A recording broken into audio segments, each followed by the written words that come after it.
Hey, welcome back. This is video number 3, and we're going to talk about creating content. So now that you have an attack plan, a direction to go towards, now we can begin to use that attack plan and apply it to the content that you'll be creating. Now, what I want to do is give you some sort of structure for your content. So if you chose your product, then listen carefully. This is kind of a structure. You can change it around a little bit, but as long as you adhere to the structure, you can always change the content, the specific way of writing the content, but you typically want to start with a problem question, something to engage with them, something to provoke their thought. Always start with a question. You can start with a question, you can elaborate further, and then ask more questions as long as they relate specifically to the main original question. And then you want to provide a partial solution. You don't want to provide the whole solution. The whole solution will be them actually buying your product. And then, of course, you want to get your hyperlinks, and your hyperlink is going to link to your actual product, your website, your list building, your squeeze page, your landing page, whatever that might be at the end of the goal.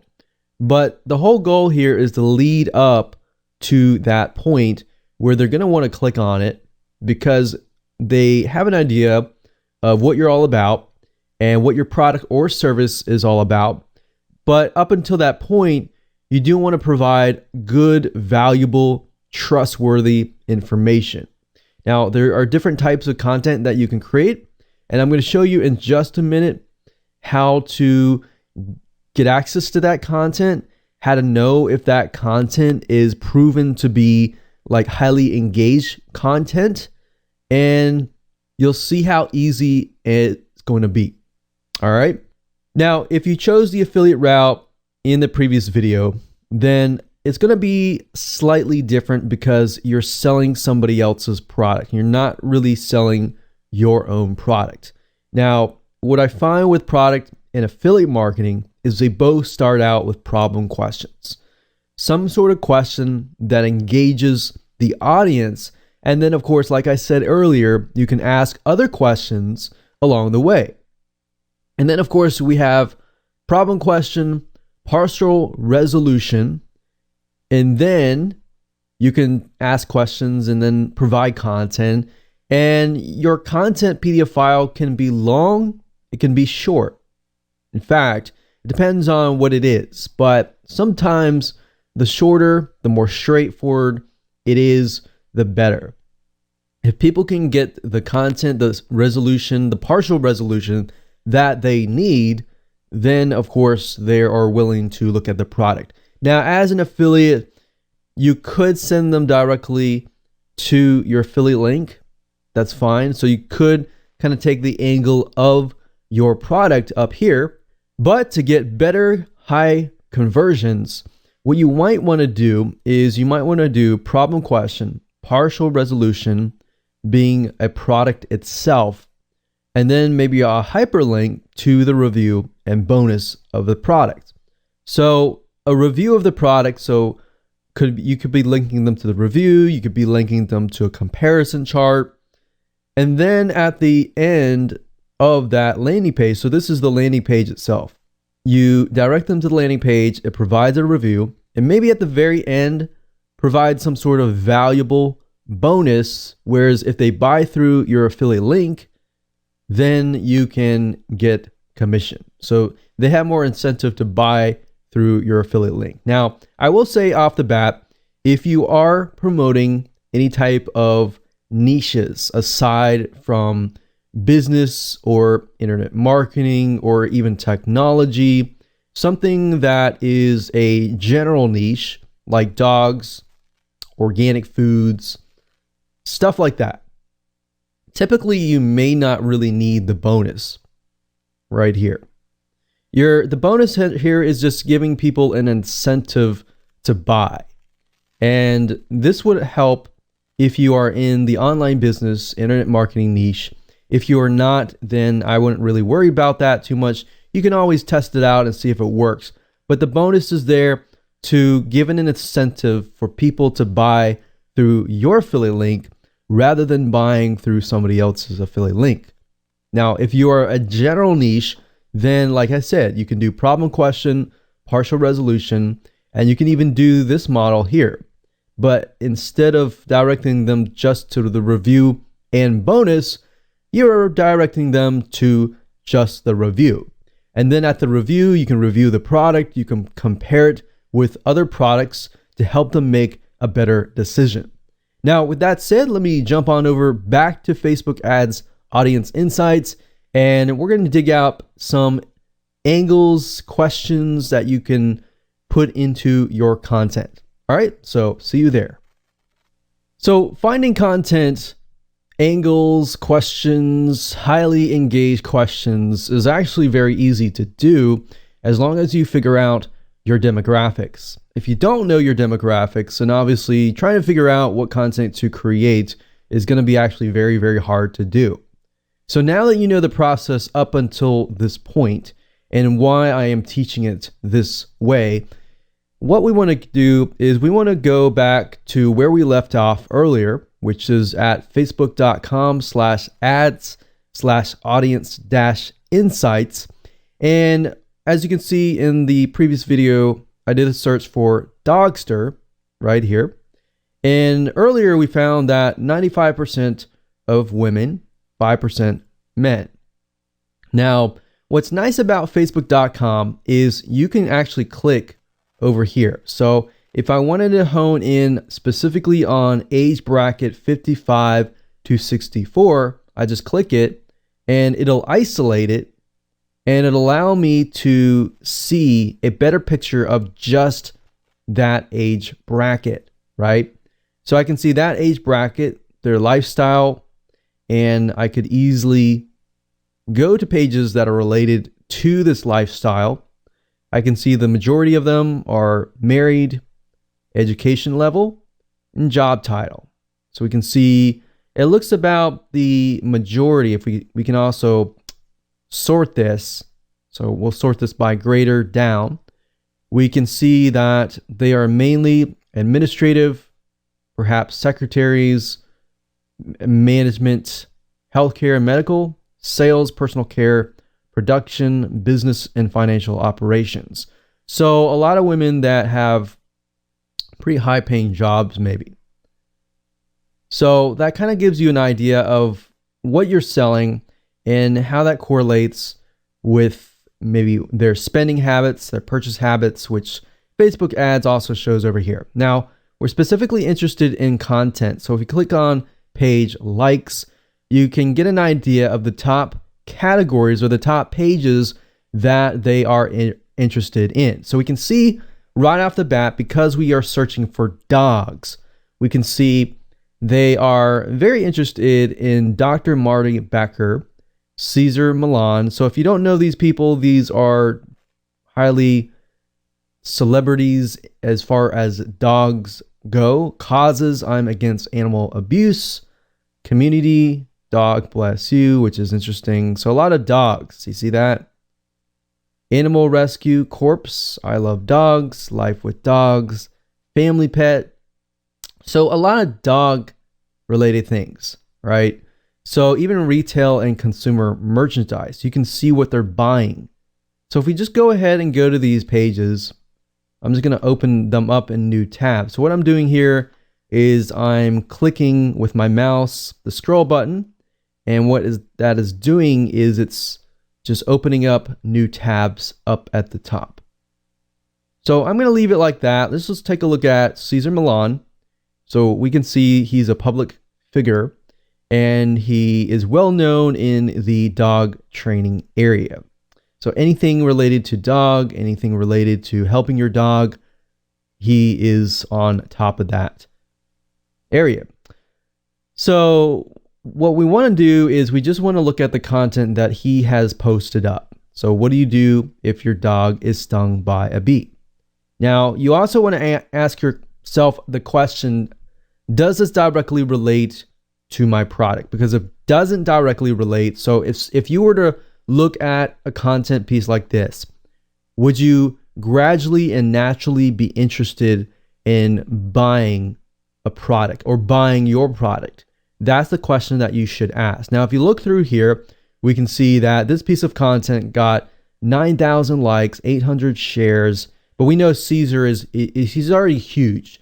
So we know most of his content is going to be highly engaged. And you know the content that he puts up is most likely going to get a lot of engagement. So big companies like this, you can easily take a look at and get some competitive intelligence. So we look down here, we can see that just the smiley face of a dog gets a lot more likes and shares. So we can tell off the bat that this particular audience is very highly emotional and gets really excited about dogs and everything like that.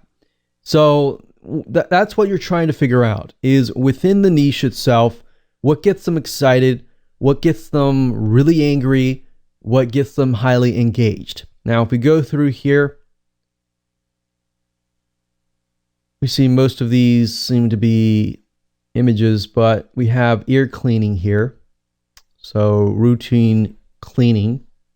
So if you were, let's say, for example, to create a piece of content on cleaning, you might want to hone in first on the problems that dogs have in relation to dog cleaning. So in this case, if you were to read this, you can see routine ear cleaning is a great way to prevent and detect potential ear issues. So you could hone in on maybe a variety of different potential ear issues that dogs have. And then from that point, you can then talk about a partial resolution. So you can bullet point, talk about potential ear issues, maybe common routes that people take, and why maybe those common routes may not be as effective.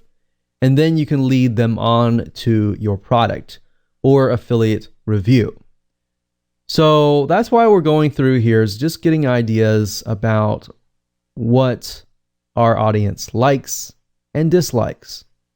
Now that we've looked through here, we can also look through here as well. So I'm against animal abuse. So most of this will probably be about animal abuse. But if we're interested in creating content on other areas, just go through here, look at them. What's nice about Facebook is it also allows you to like. And when you click on like here, as you can see, you can like, you can love, you can laugh, you can say wow, you can sad or angry. Now, this allows you to see what people are feeling, right? So it's not just a like button anymore. There's a lot more information and gives it away. So now you can see not just how engaged people are as far as their comments goes, as far as their shares go, but you can also see how they feel. So like I said, it doesn't matter if this is a product attack or an affiliate plan of attack. It doesn't matter. Really what you're trying to do right now is simply find the pages that they like and get the information. So you can see page likes here as well. So you can see more pages. So you should have tons and tons of different angles of content that you could potentially create. Now, you can also see location, but we're not too interested in that as of now. You can see activity, which is also nice because it shows you how engaged they are as far as pages liked, comments, posts shared, and ads clicked. So ads clicked is a good thing because if you want to expand this later on, you can see that this specific audience is highly engaged as far as ads go. And what does that tell you? If they're willing to click on an ad, they're most likely willing to be interested in purchasing. Now you can see device users. We can see iPads, which I'll tell you right off the bat, if somebody has an iPad or some sort of device like that, that means that that audience typically has some form of disposable income and they're willing to spend money on extra devices or items. Now we can click on household, and that gives you an idea of how much they earn, how many homes they earn, how big is their household size and home market value, and of course, what does their spending methods look like? And of course, if you click on purchase, this gives us an idea of retail spending, which is a good idea. And say, for example, you were to go into a niche and you find that the retail spending or online purchases is very, very low. And that might be fine, because that might be meaning that offline retail is high. And that might tell you certain purchases might be lower online versus certain purchases on offline are higher. But that also gives you an idea of the direction even your business could take. So we can see here purchase behavior. What do they purchase? They purchase pet products, home and garden, sports and outdoors, household products. So if you say, for example, you build a list of these consumers, what other products could you potentially sell? That is what this graph is telling you. What other products can you sell? So hopefully this gives you a good idea of different content pieces that you could create, as long as you understand that what you might want to do is either start with statistics, start with a question, and look at the content and turn it into a question, as long as it's a problem question. So like I showed you earlier with the ear infections, you generally speaking want to start out with a question that provokes thoughts in relation to a problem. What kind of problems does your dog's ear have? Different ear infections, so that you can relate to different people as far as ear infections go. Now, if your product is about dog training and it's not really related to ear infections at all, then obviously in that case, you don't want to take that content angle. So at the end of the day, you want to make sure that it follows a path from the point of the problem question actually relating to your product or service or the affiliate review. So keep that in mind. As long as you understand that everything flows correctly, you'll be able to create a high converting content piece. Now, another question that a lot of people ask is how long or how many words should I write? That really doesn't matter as much. You can take a look at the content pieces that are on the Facebook pages, see how long those content pieces are. If they're really super long, that might be a big indicator that that particular niche likes long content. If it's fairly short, you might want to keep it short, maybe an article page long. So that's a good indication, as long as you take a look at several pages and you see a repeating pattern. With that said, let's move on to video number 4.